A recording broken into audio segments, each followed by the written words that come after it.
हमारे बहुत ही आदरणीय रिटायर्ड प्रिंसिपल बानाराम जी और आज धीराना गांव में एक इतिहास रचा गया।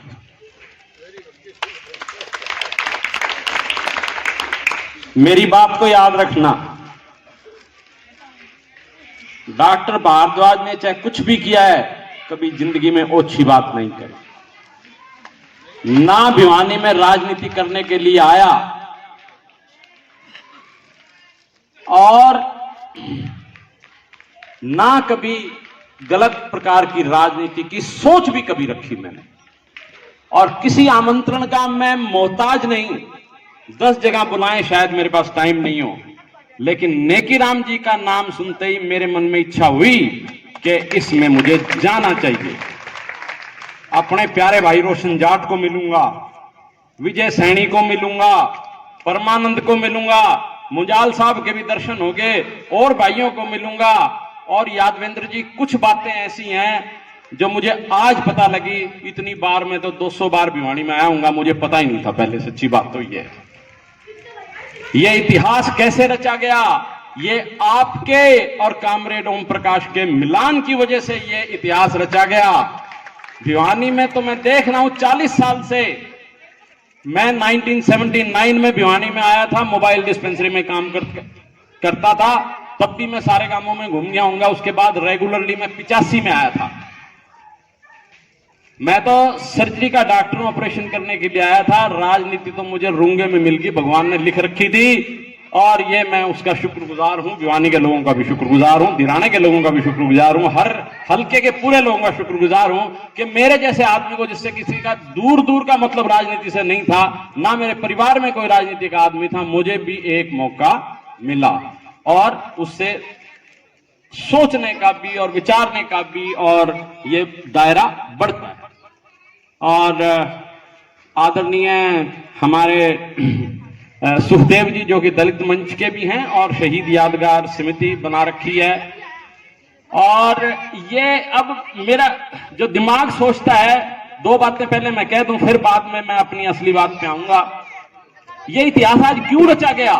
ये इतिहास इसलिए रचा गया कि इस भाई यादवेंद्र के संस्कार बढ़िया हैं। इनके पिताजी पंडित चिरंजीव लाल जी और देवी प्रसन्न ने इलाके में जो काम किया, कोई मंत्री नहीं कर सकता, कोई और बड़ा आदमी नहीं कर सकता, कोई अफसर नहीं कर सकता। आपके संस्कार बढ़िया हैं, इस ओम प्रकाश कामरेड के संस्कार बढ़िया हैं, उस वजह से आज ये इतिहास रचा गया।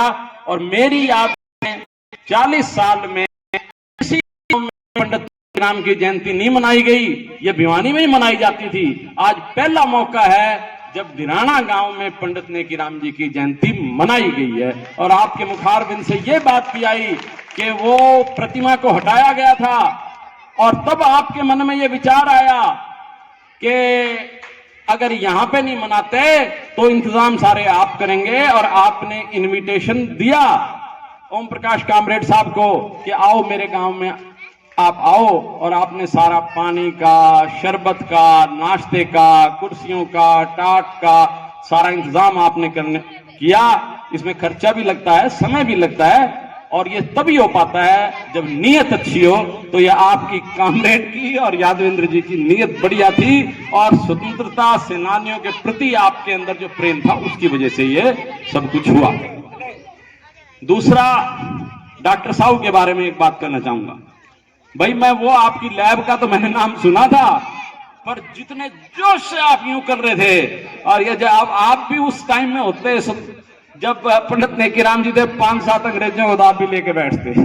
ये सुंदर में आपने उनके जन्म की 1887 की और उनकी मृत्यु 1956 में जब हुई, सारे उल्लेख आपने इस रागनी में बड़े सुंदर ढंग से प्रस्तुत किए, और आपका जोश भी देखते ही बनता था।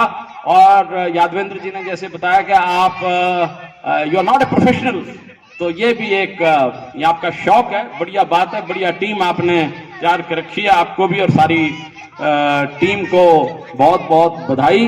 और भाई, दलबीर गांधी जी जो हैं, ये एक चिंतक हैं, बिल्कुल ठीक बात बोली। कल जब ये मेरे पास आए, मुझे तो पता नहीं था कि कल वहां नेकीराम पार्क में भिवानी में प्रोग्राम बना रखा है पंडित चिरंजी लाल जी का।